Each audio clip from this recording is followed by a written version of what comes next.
శ్రీ శివాయ నమః. శ్రీ పరమశివుని శ్రీ నాగేశ్వరనామక జ్యోతిర్లింగం ప్రాదుర్భావము, జ్యోతిర్లింగం యొక్క మహిమను తెలుసుకుందాము. సూతుడు పలికెను, బ్రాహ్మణులారా, ఇప్పుడు నేను పరమాత్ముడగు శివుని యొక్క నాగేశనామక పరమోత్తమ జ్యోతిర్లింగ ఆవిర్భావ ప్రసంగమును వినిపించదను. దారుకయను పేరుగల ఒకానొక ప్రసిద్ధమైన రాక్షసి ఉండెను. పార్వతి యొక్క వరదానమున ఆమె సదా గర్వముతో నిండి ఉండెను. అత్యంత బలవంతుడగు దారుకుడను రాక్షసుడు ఆమె భర్త. అతడు అనేక మంది రాక్షసులను వెంటనెడుకొని సత్పురుషులను సంహరించుండెను. అతడు ప్రజల యజ్ఞములను ధర్మమును నాశనమనర్చుచూ తిరుగుచుండెను. పశ్చిమ సముద్ర తీరమున అతనికి ఒక వనముండెను. అది సకల సమృద్ధులతో నిండి ఉండెను. అన్ని వైపుల నుండి దాని విస్తారము 16 యోజనములు. దారుక విలాసముగా వెళ్లేడు ప్రతి చోటికి ఆ భూమి, వృక్షములు, మిగతా ఉపకరణములన్నిటితో కూడిన ఆ వనము కూడా వెళ్ళుచుండెను. పార్వతీదేవి ఆ వన సంరక్షణ భారమును దారుకునకు అప్పగించెను. దారుక తన భర్తతో కూడి ఆ వనమునందు ఇష్టం వచ్చినట్లు విహరించుండెను.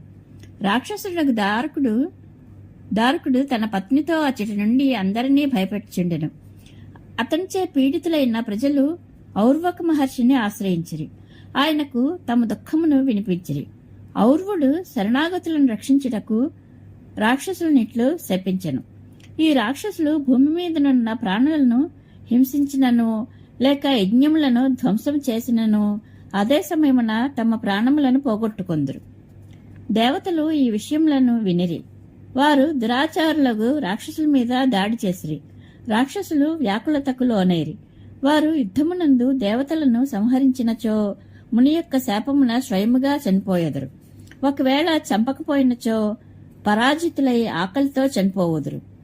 ఈ స్థితిలో రాక్షసియగు దారుక భవాని వరదానము చేత నేను ఈ వనమునందు కోరిన చోటికి వెళ్ళుదును ఇట్లు పలికి ఆ సమస్త వనమును ఉన్నదన్నట్లు తీసుకుని పోయి సముద్రమునందు ఆ రాక్షసి నివసించెను. రాక్షసులు భూమి మీద ఉండకుండా నీటిలో నిర్భయముగా నివసింపసాగిరి. అచ్చటి ప్రాణులను పీడింపసాగిరి.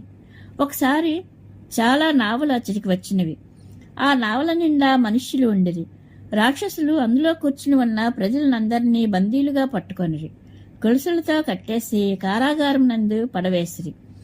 వారిని పదే పదే బెదిరింపసాగిరి. వారిలో సుప్రియుడను పేరుగల ప్రసిద్ధ వైశ్యుడుండెను. అతడు ఆ దళమునకు యజమాని. మిగుల సదాచార సంపన్నుడు. భస్మమును రుద్రాక్షలను ధరించినవాడు.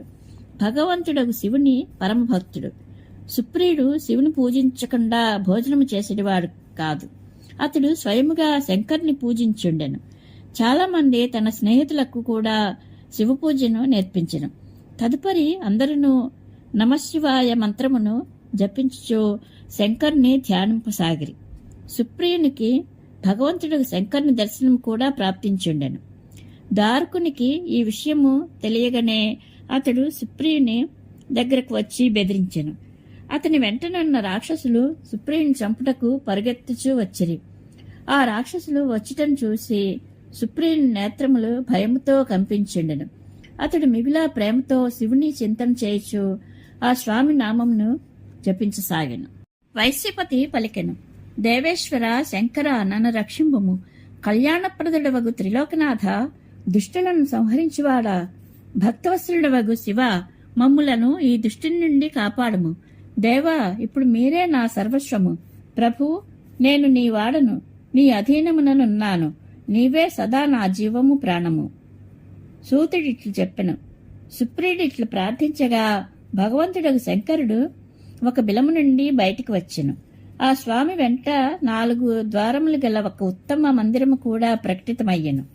దాని మధ్య భాగమున అద్భుతమైన జ్యోతిర్మయ శివలింగము ప్రకాశించుండెను. దాని వెంట శివుని పరివారమంతయు విద్యమానమై ఉండెను. సుప్రియుడు వారిని దర్శించి పూజించెను. పూజితుడైన భగవంతుడగు శంభుడు ప్రసన్నుడయ్యను. స్వయముగా పాశుపతాస్త్రమును చేపట్టి ప్రముఖులైన రాక్షసులను, వారి సమస్త ఉపకరణములను, సేవకులను కూడా అప్పటికప్పుడు నశింపచేసెను. దుష్టులను సంహరించు శంకరుడు తన భక్తుడగు సుప్రియుని కాపాడెను. దాని తరువాత అద్భుత లీలలు చేసేటివాడు. లీలా శరీరధారి అయిన శంభుడు ఆ వనమునకు ఒక వరమునిచ్చెను. నేటి నుండి ఈ వనమునందు సదా బ్రాహ్మణుల, క్షత్రియుల, వైశ్య, శూద్రుల ఈ 4 వర్ణముల వారి ధర్మములు పాలించబడుగాక. ఇచ్చట శ్రేష్ఠులైన మునులు నివసించెదరు.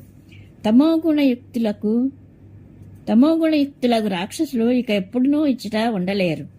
శివధర్మ ఉపదేశకులు, ప్రచారకులు, ప్రవర్తకులు ఈ వనమునందు నివసించెదరుగాక. సూతుడు చెప్పెను. అప్పుడు రాక్షసయగు దారుక దీనచిత్తముతో పార్వతీదేవిని స్తుతించెను. ఆ దేవి ప్రసన్నురాలై, నీ కార్యమేమిటో తెలుపుము అని పలికెను. నా వంశమును రక్షింపుము అని ఆ రాక్షసి పలికెను. నేను సత్యమును చెప్పుచున్నాను, నీ కులమును రక్షించదను అని దేవి నుడివెను. ఆ దేవి భగవంతుడగు శివునితో ఇట్లు పలికెను. నాథ, మీ ఈ వచనము యుగాంతమునందు సత్యమగును. అప్పటి వరకు తామసికమైన సృష్టి కూడా ఉండును. ఇది నా అభిప్రాయము.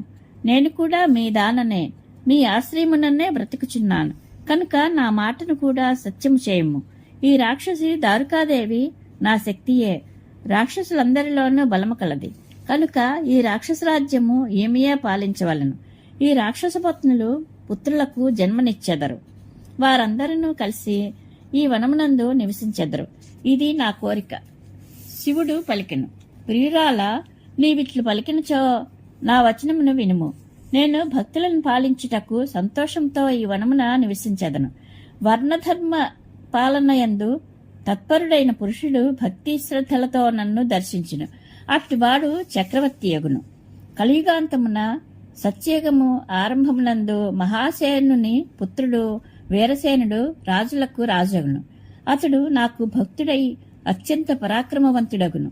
ఇచ్చటకు వచ్చి నన్ను దర్శించుటతోడనే ఆ చక్రవర్తి సామ్రాట్ అగును. సూతుడు పలికెను. బ్రాహ్మణులారా, ఇట్లు గొప్ప గొప్ప లీలలను చేయు ఆ దంపతులు పరస్పరము హాస్యోక్తులతో స్వయముగా అచటనే స్థితులైరి. జ్యోతిర్లింగ స్వరూపుడగు మహాదేవుడు అచట నాగేశ్వరుడిగా పిలువబడెను. గౌరీదేవి నాగేశ్వరి నామంతో ఖ్యాతి వహించెను. వారిరువురును సత్పురుషులకు ప్రియమైన వారు. ఇట్లు జ్యోతులకు స్వామి నాగేశ్వరుని పేరు గల మహాదేవుడు జ్యోతిర్లింగ రూపమున ప్రకటితుడయ్యను. ఆ స్వామి ముల్లోకముల యందలి సకల కోరికలను సదా తీర్చుచుండును.